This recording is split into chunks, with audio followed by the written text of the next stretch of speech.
Obstáculos na decolagem. Essa é a primeira parte de um dos vídeos mais complexos que eu já fiz aqui no canal. Seja bem-vindo!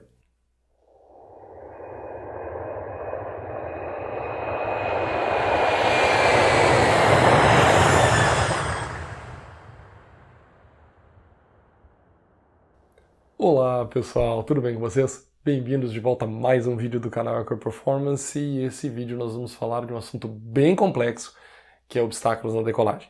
Pode não parecer tão complexo assim, mas eu garanto para vocês que é, e ao longo do vídeo vocês vão ver o tamanho dos problemas que nós vamos enfrentar.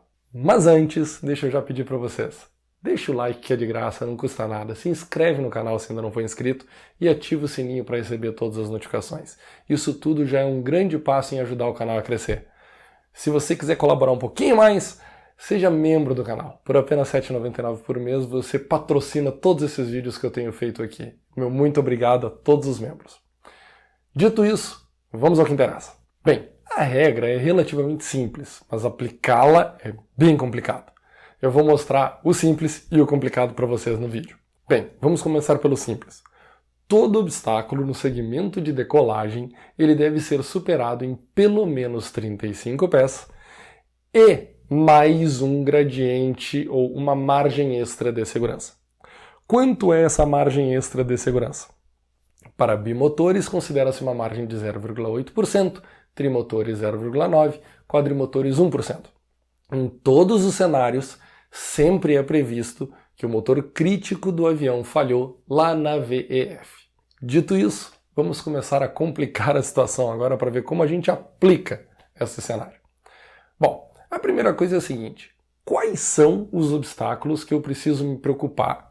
São obstáculos que estão exatamente no alinhamento do eixo, um pouquinho direita, um pouquinho esquerda? Quem são esses obstáculos? Bom, para isso a gente tem que definir o que nós vamos chamar de OAA, Obstacle Accountability Area, ou então simplesmente a área que nós vamos levar em consideração os obstáculos.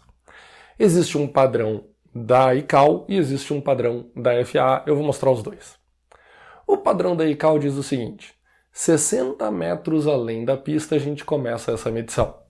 E essa medição ela começa com 180 metros de largura e vai abrindo cada vez mais num ritmo de 12,5%. E o que isso significa? Significa que para cada 100 metros que a gente anda para frente, esse cone fica mais largo em 12,5 metros para cada lado. Aquilo que começou com 180, 100 metros depois, já ficou em 205 metros de largura. 12,5 a mais para a direita, 12,5 a mais para a esquerda. 25 no total. Muito bem, mas existe um limite? Existe. Ele vai alargando, alargando, alargando até chegar a um máximo de 1.200 metros. A partir desse ponto, ele segue reto sem alargar mais. E vai até quando? Na verdade, ele não tem um ponto fixo para terminar.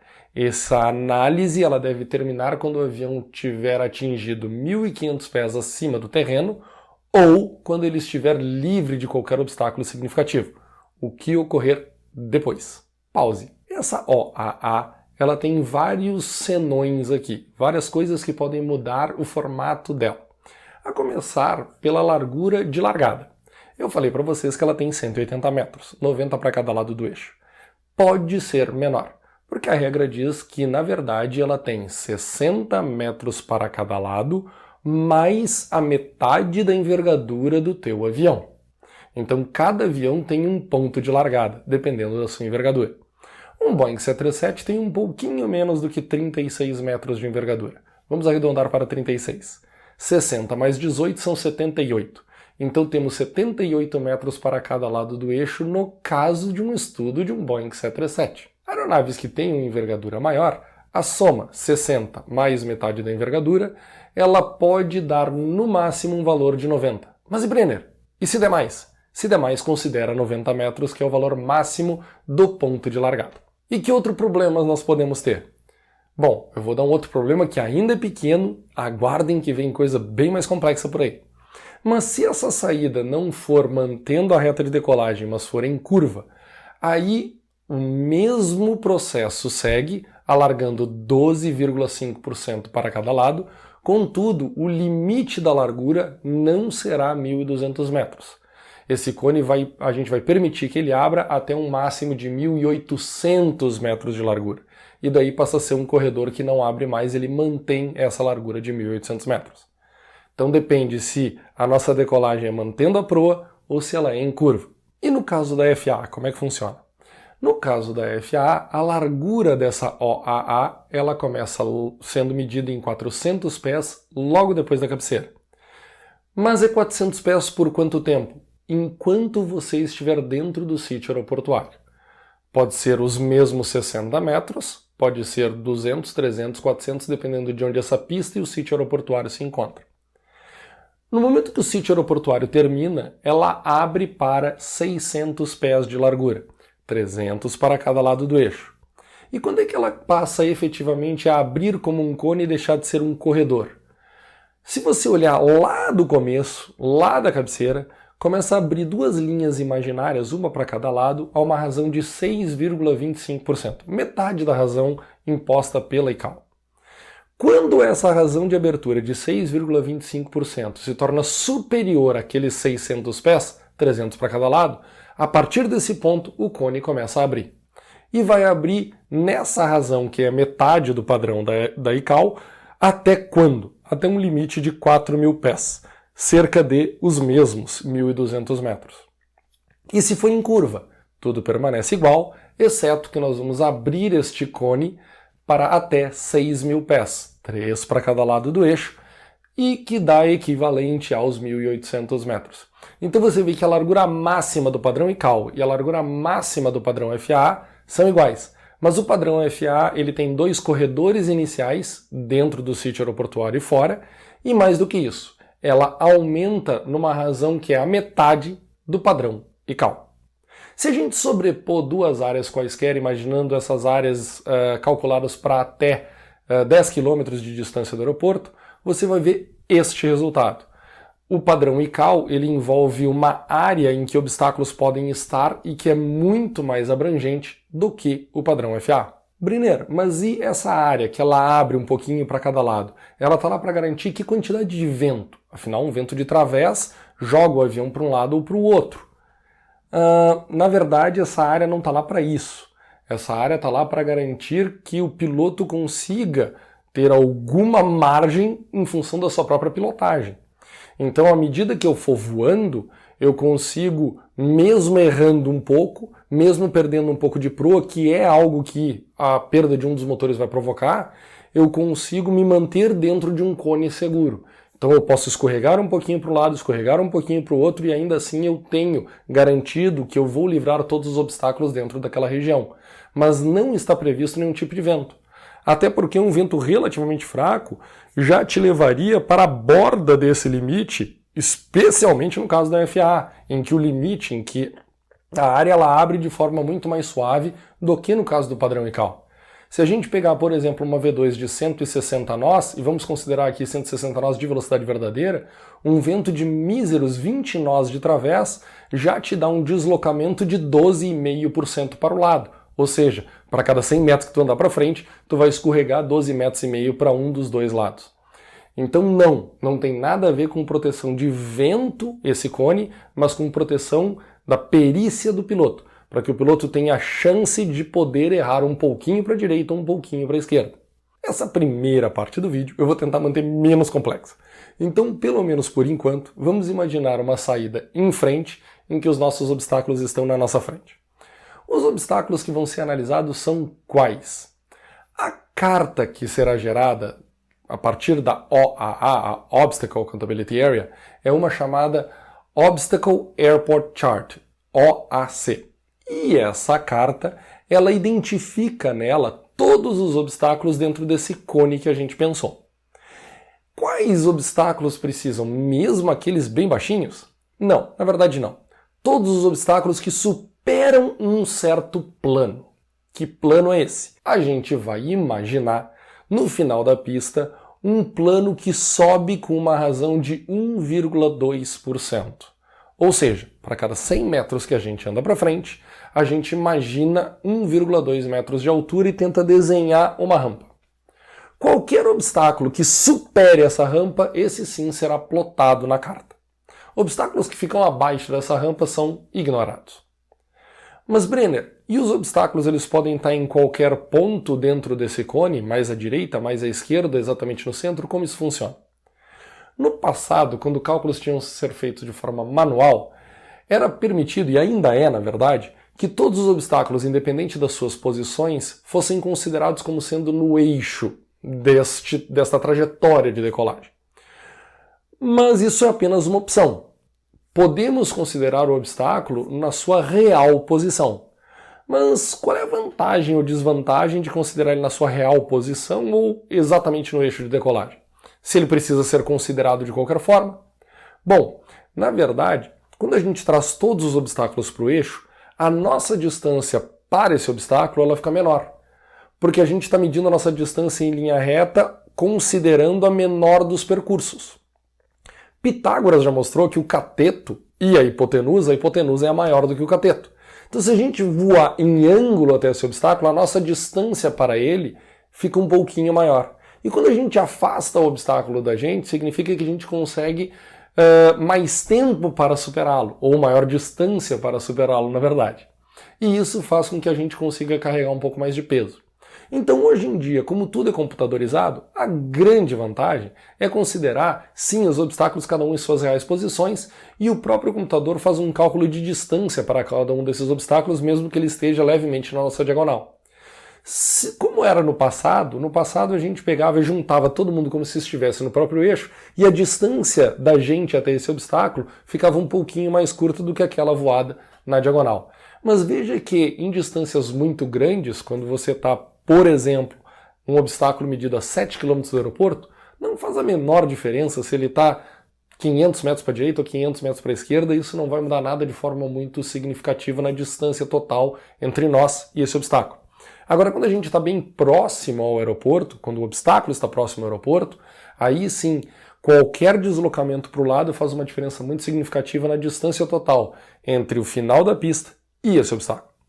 Dito isso, a gente vai plotar esses obstáculos em uma carta. E aqui eu trago apenas um exemplo de carta. Nesse exemplo de carta, o que a gente tem que fazer?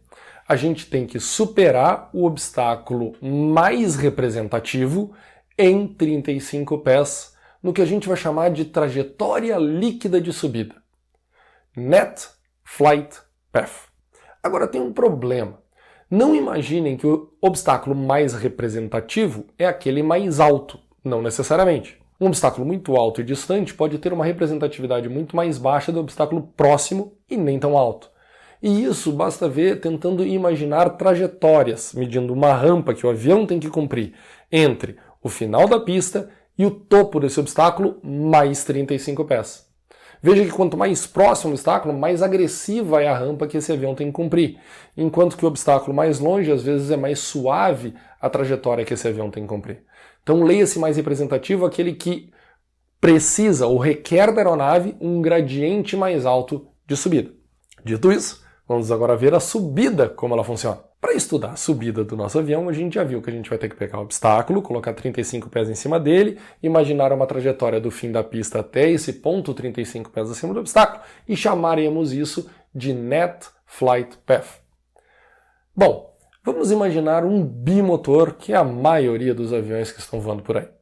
Um bimotor, considerando um motor inoperante desde a VEF, ele precisa superar esse obstáculo em 35 pés mais um gradiente extra de 0,8%.